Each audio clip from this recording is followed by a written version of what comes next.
को भक्ति पूर्वक प्रणाम किया। तब दुर्वासा ने इंद्र को आशीर्वाद देकर विष्णु भगवान का पारिजात पुष्प प्रदान किया। इंद्रासन के गर्भ में चूर इंद्र ने उस पुष्प को अपने ऐरावत हाथी के मस्तक पर रख दिया। उस पुष्प का स्पर्श होते ही ऐरावत सहसा विष्णु भगवान के समान तेजस्वी हो गया। उसने इंद्र का परित्याग किया और उस दिव्य पुष्प को कुचलते हुए वन की ओर चला गया। इंद्र द्वारा भगवान विष्णु के पुष्प का तिरस्कार होते देखकर दुर्वासा ऋषि के क्रोध की सीमा न रही। उन्होंने देवराज इंद्र को श्री लक्ष्मी से हीन हो जाने का शाप दे दिया। दुर्वासा मुनि के शाप के फलस्वरूप लक्ष्मी उसी क्षण स्वर्गलोक को छोड़कर अदृश्य हो गई। लक्ष्मी के चले जाने से इंद्र आदि देवता निर्बल और श्रीहीन हो गए। उनका वैभव लुप्त हो गया। इंद्र को बलहीन जानकर दैत्यों ने स्वर्ग पर आक्रमण कर दिया और देवगण को पराजित करके स्वर्ग के राज्य पर अपनी परचम लहरा दिया। तब इंद्र देवगुरु बृहस्पति और अन्य देवताओं के साथ ब्रह्मा जी की सभा में उपस्थित हुए। तब ब्रह्मा जी बोले, देवेंद्र, भगवान विष्णु के भोग रूपी पुष्प का अपमान करने के कारण रुष्ट होकर भगवती लक्ष्मी तुम्हारे पास से चली गई है। उन्हें पुनः प्रसन्न करने के लिए तुम भगवान नारायण की कृपा दृष्टि प्राप्त करो। उनके आशीर्वाद से तुम्हें खोया वैभव पुनः मिल जाएगा। इस प्रकार ब्रह्मा जी ने इंद्र को आश्वस्त किया और उन्हें लेकर भगवान विष्णु की शरण में पहुंचे। वहां पर ब्रह्म भगवान विष्णु भगवती लक्ष्मी के साथ विराजमान थे। देवगण भगवान विष्णु की स्तुति करते हुए बोले, भगवान, आपके श्री चरणों में हमारा बारंबार प्रणाम। भगवान, हम सब जिस उद्देश्य से आपकी शरण में आए हैं, कृपा करके आप उसे पूरा कीजिए। दुर्वासा ऋषि के श्राप के कारण माता लक्ष्मी हमसे रूठ गई है और दैत्यों ने हमें पराजित कर स्वर्ग पर अधिकार कर लिया है। हम आपकी शरण में है, हमारी रक्षा कीजिए। भगवान विष्णु त्रिकालदर्शी है। वे पल भर में ही देवताओं के मन की बात जान गए। तब वे देवगण से बोले, देवगण, मेरी बात ध्यान पूर्वक सुने, क्योंकि केवल यही तुम्हारे कल्याण का उपाय है। दैत्यों पर इस समय काल की विशेष कृपा है, इसीलिए जब तक तुम्हारे उत्कर्ष और दैत्यों के पतन का समय नहीं आता, तब तक तुम उनसे संधि कर लो। क्षीर सागर के गर्भ में अनेक दिव्य पदार्थों के साथ साथ अमृत भी छिपा है। उसे पीने वाले के सामने मृत्यु भी पराजित हो जाती है। इसके लिए तुम्हें समुद्र मंथन करना होगा। यह कार्य अत्यंत दुष्कर है, अतः इसी कार्य में दैत्यों से सहायता लो। कूटनीति भी यही कहती है कि आवश्यकता पड़ने पर शत्रुओं को भी मित्र बना लेना चाहिए। तत्पश्चात अमृत पीकर अमर हो जाओ, तब दुष्ट दैत्य भी तुम्हारा अहित नहीं कर सकेंगे। देवगण वे जो शर्त रखे उसे स्वीकार कर ले। यह बात याद रखे कि शांति से सभी कार्य बन जाते हैं, क्रोध करने से कुछ नहीं होता। भगवान विष्णु के परामर्श के अनुसार इंद्रादि देवगण दैत्यराज बलि के पास संधि का प्रस्ताव लेकर गए और उन्हें अमृत के बारे में बताकर समुद्र मंथन के लिए तैयार कर लिया। समुद्र मंथन के लिए समुद्र में मंदराचल को स्थापित कर वासुकी नाग को रस्सी बनाया गया। तत्पश्चात दोनों पक्ष अमृत प्राप्ति के लिए समुद्र मंथन करने लगे। अमृत पान पाने की इच्छा से सभी बड़े जोश और वेग से मंथन कर रहे थे। सहसा तभी समुद्र में से कालकूट नामक भयंकर विष निकला। उस विष की अग्नि से 10 दिशाएं जलने लगी। समस्त प्राणियों में हाहाकार मच गया। उस विष की ज्वाला से सभी देवता तथा दैत्य जलने लगे और उनकी कांति फीकी पड़ने लगी। इसी पर सभी ने मिलकर भगवान शंकर की प्रार्थना की। उनकी प्रार्थना पर महादेव जी उस विष को हथेली पर रखकर उसे पी गए, किंतु उसे कंठ से नीचे नहीं उतरने दिया। उस कालकूट विष के प्रभाव से शिवजी का कंठ नीला पड़ गया, इसलिए महादेव जी को नीलकंठ कहते हैं। उनकी हथेली से थोड़ा सा विष पृथ्वी पर टपक गया था, जिसे सांप, बिच्छू आदि विषैले जंतुओं ने ग्रहण कर लिया। विष को शंकर भगवान के द्वारा पान कर लेने के पश्चात फिर से समुद्र मंथन प्रारंभ हुआ। दूसरा रत्न कामधेनु गाय निकली, जिसे ऋषियों ने रख लिया। फिर उच्चेश्वा घोड़ा निकला, जिसे दैत्यराज बलि ने रख लिया। उसके बाद ऐरावत हाथी निकला, जिसे देवराज इंद्र ने ग्रहण किया। ऐरावत के पश्चात कौस्तुभ मणि समुद्र से निकली, उसे विष्णु भगवान ने रख लिया। फिर कल्प द्रुम निकला और रंभा नामक अप्सरा निकली। इन दोनों को देवलोक में रख लिया गया।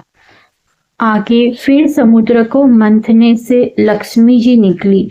लक्ष्मी जी ने स्वयं ही भगवान विष्णु को वर लिया। उसके बाद कन्या के रूप में वारुणी प्रकट हुई, जिसे दैत्यों ने ग्रहण किया। फिर एक के पश्चात एक चंद्रमा, पारिजात वृक्ष तथा शंख निकले और अंत में धन्वंतरी वैद्य अमृत का घट लेकर प्रकट हुए। तो इस तरह से समुद्र मंथन की कथा समाप्त हुई। आगे की कथा सुनने के लिए सब्सक्राइब करें, चैनल को लाइक करें। धन्यवाद। भगवान शिव के 108 नाम से शिव नामावली भी कहते हैं। आइए उसका पाठ करते हैं। ओम शिवाय नमः। ओम महेश्वराय नमः। ओम शंभवे नमः। ओम पिनाकिने नमः। ओम शशिशेखराय नमः। ओम वामदेवाय नमः। ओम विरूपाक्षाय नमः। ओम कपर्दिने नमः। ओम नीललोहिताय नमः। ओम शंकराय नमः। ओम शुद्धपाणये नमः। ओम खट्टवाहिने नमः। ओम विश्वरूपाय नमः। ओम विराजते नमः। ओम हव्यवाहनाय नमः। ओम त्र्यंबकाय नमः। ओम त्रिपुरांतकाय नमः। ओम हराय नमः। ओम श्मशानवासिने नमः। ओम भूतनाथाय नमः। ओम सर्वगाय नमः। ओम महादेवाय नमः। ओम ईशानाय नमः। ओम रुद्राय नमः। ओम पशुपतये नमः। ओम उग्राय नमः। ओम महाकालाय नमः। ओम अघोराय नमः। ओम दिगंबराय नमः। ओम अर्धनारीश्वराय नमः। ओम भस्मभूषिताय नमः। ओम गंगाधराय नमः। ओम कैलासवासिने नमः। ओम गिरिजापतये नमः। ओम अंधकारनाशनाय नमः। ओम प्रभवे नमः। ओम ज्योतिर्लिंगाय नमः। ओम नटराजाय नमः। ओम भीमाय नमः। ओम सर्वेश्वराय नमः। ओम नीलकंठाय नमः। ओम जगद्गुरुवे नमः। ओम मृत्युंजयाय नमः। ओम सर्वज्ञाय नमः। ओम परमात्मने नमः। ओम दयानिधये नमः। ओम भवाय नमः। ओम रुद्ररूपाय नमः। ओम सदाशिवाय नमः। ओम अनंताय नमः। ओम ओंकारेश्वराय नमः। ओम चंद्रशेखराय नमः। ओम भक्तवत्सलाय नमः। ओम कामारये नमः। ओम त्रिपुरांतकाय नमः। ओम अधूराय नमः। ओम ईश्वराय नमः। ओम योगीशाय नमः। ओम ज्ञानरूपाय नमः। ओम प्रपंचनाशाय नमः। ओम कालभैरवाय नमः। ओम भवेशाय नमः। ओम त्रिनेत्राय नमः। ओम नटराजाय नमः। ओम उमानाथाय नमः। ओम सर्वाय नमः। ओम वृषभारूढ़ाय नमः। ओम दिग्वाससे नमः। ओम भीषणाय नमः। ओम कपालिने नमः। ओम विश्वेशाय नमः।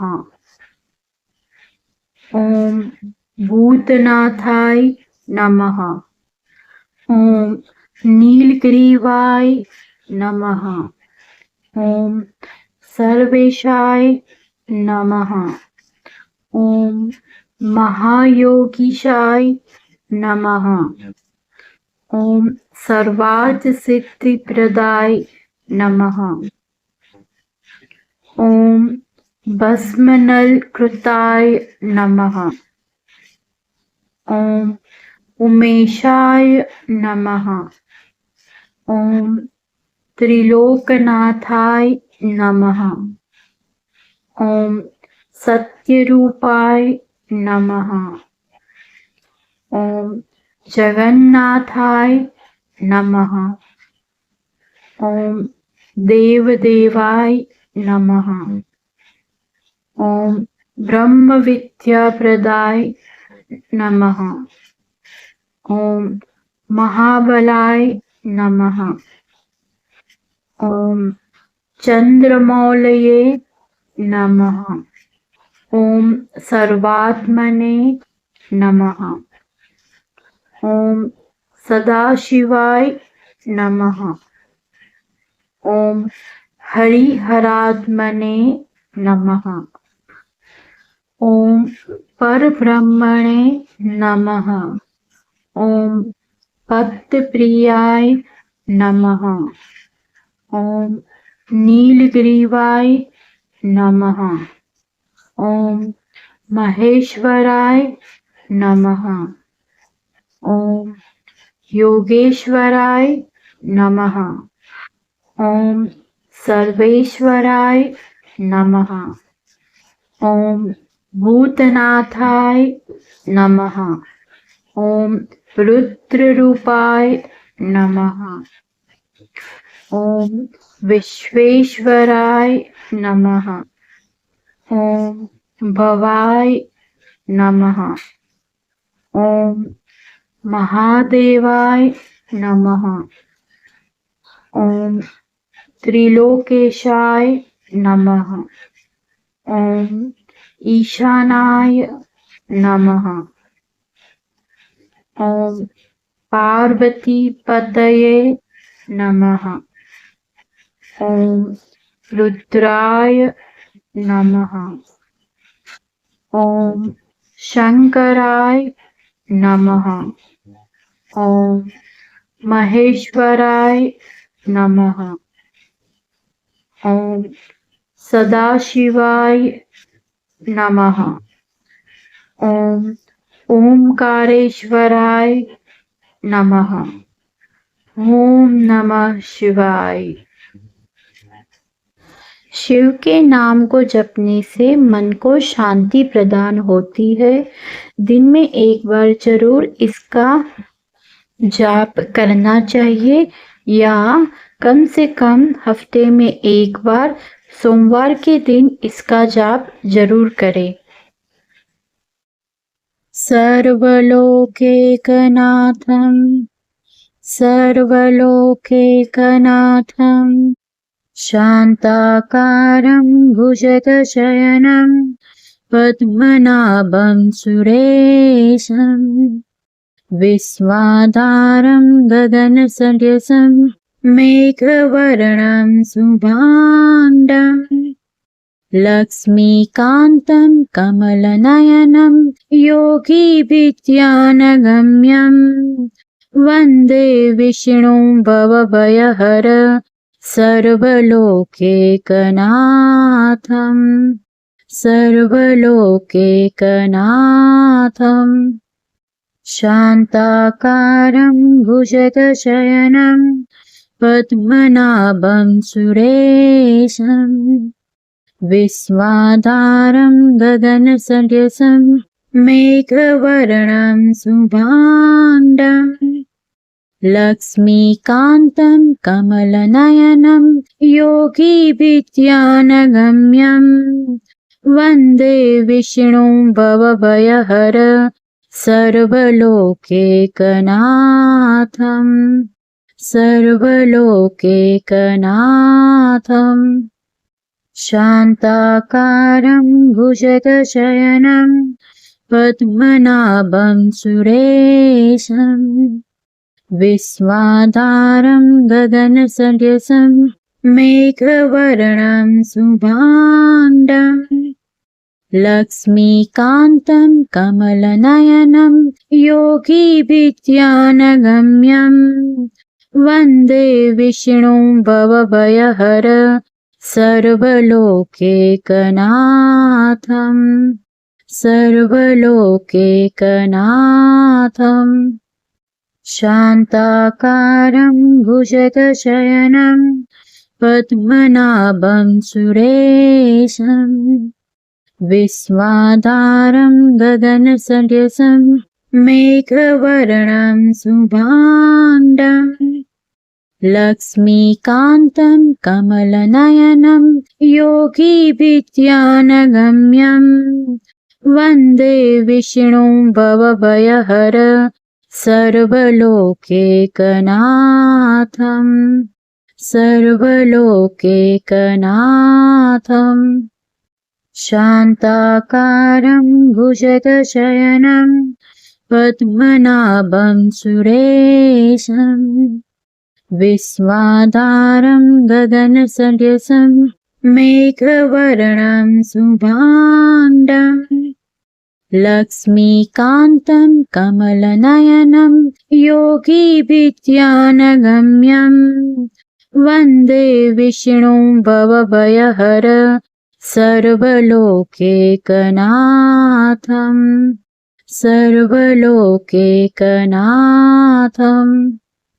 शान्ताकारं भुजगशयनं पद्मनाभं सुरेशं विश्वाधारं गगनसदृशं मेघवर्णं शुभाङ्गं लक्ष्मीकान्तं कमलनयनं योगीभिध्यानगम्यं वन्दे विष्णुं भवभयहर सर्वलोकैकनाथं सर्वलोकैकनाथम्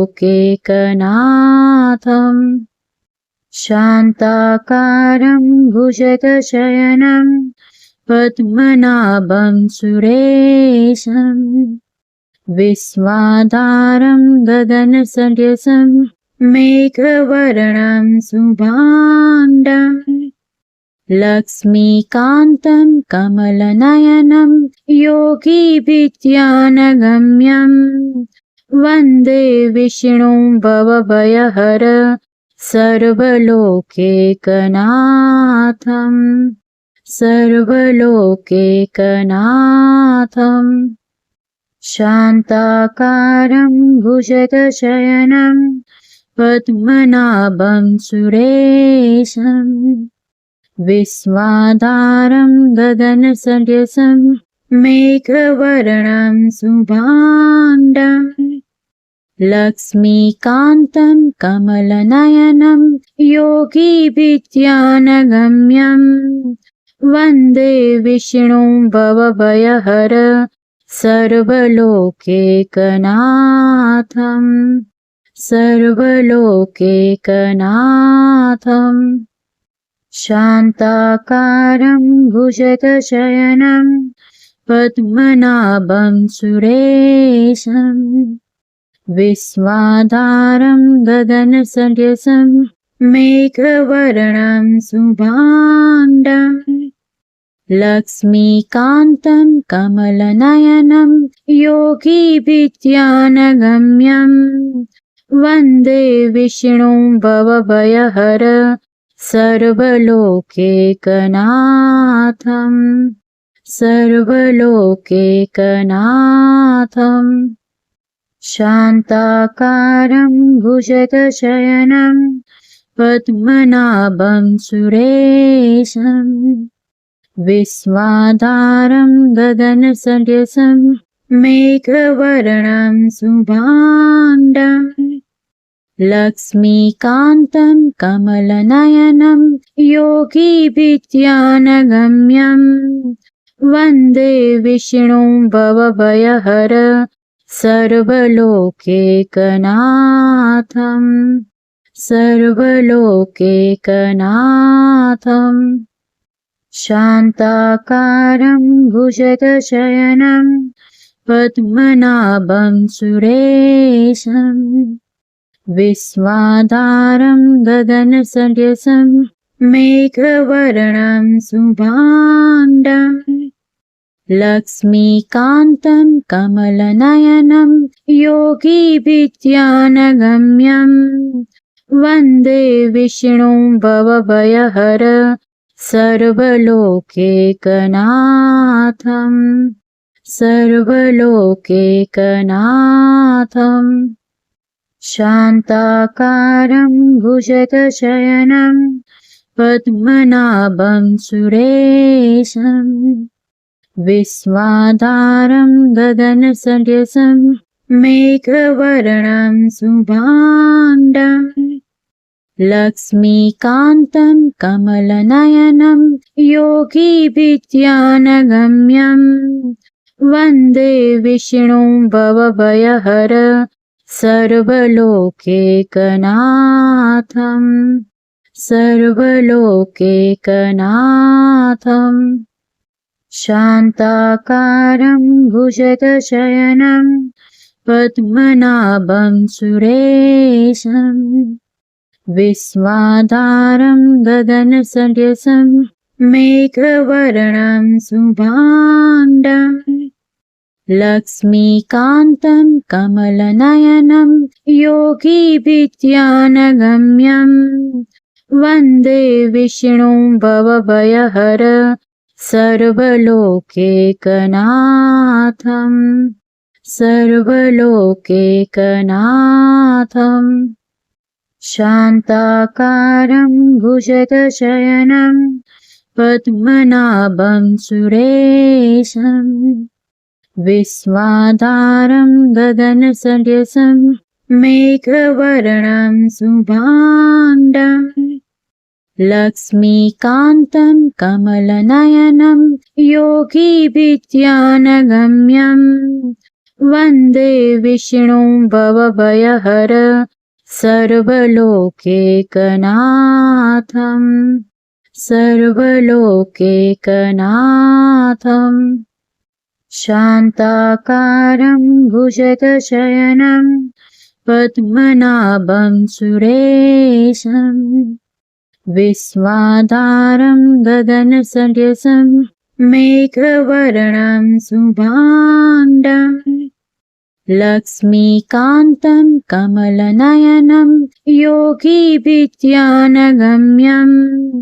वन्दे विष्णुं भवभयहर सर्वलोकैकनाथं सर्वलोकैकनाथम् शान्ताकारं भुजगशयनं पद्मनाभं सुरेशं विश्वाधारं गगनसदृशं मेघवर्णं शुभाङ्गं लक्ष्मीकान्तं कमलनयनं योगिभिज्ञानगम्यं वन्दे विष्णुं भवभयहर सर्वलोकैकनाथं सर्वलोकैकनाथम् शान्ताकारं भुजगशयनं पद्मनाभं सुरेशं विश्वाधारं गगनसदृशं मेघवर्णं शुभाङ्गं लक्ष्मीकान्तं कमलनयनं योगिभिज्ञानगम्यं वन्दे विष्णुं भवभयहर सर्वलोकैकनाथं सर्वलोकैकनाथम् शान्ताकारं भुजगशयनं पद्मनाभं सुरेशं विश्वाधारं गगनसदृशं मेघवर्णं शुभाङ्गं लक्ष्मीकान्तं कमलनयनं योगिभिज्ञानगम्यं वन्दे विष्णुं भवभयहर सर्वलोकैकनाथं सर्वलोकैकनाथम् शान्ताकारं भुजगशयनं पद्मनाभं सुरेशं विश्वाधारं गगनसदृशं मेघवर्णं शुभाङ्गं लक्ष्मीकान्तं कमलनयनं योगिभिज्ञानगम्यं वन्दे विष्णुं भवभयहर सर्वलोकैकनाथं सर्वलोकैकनाथम् शान्ताकारं भुजगशयनं पद्मनाभं सुरेशं विश्वाधारं गगनसदृशं मेघवर्णं शुभाङ्गं लक्ष्मीकान्तं कमलनयनं योगिभिज्ञानगम्यं वन्दे विष्णुं भवभयहर सर्वलोकैकनाथं सर्वलोकैकनाथम् शान्ताकारं भुजगशयनं पद्मनाभं सुरेशं विश्वाधारं गगनसदृशं मेघवर्णं शुभाङ्गं लक्ष्मीकान्तं कमलनयनं योगिभिध्यानगम्यं वन्दे विष्णुं भवभयहर सर्वलोकैकनाथं सर्वलोकैकनाथम्।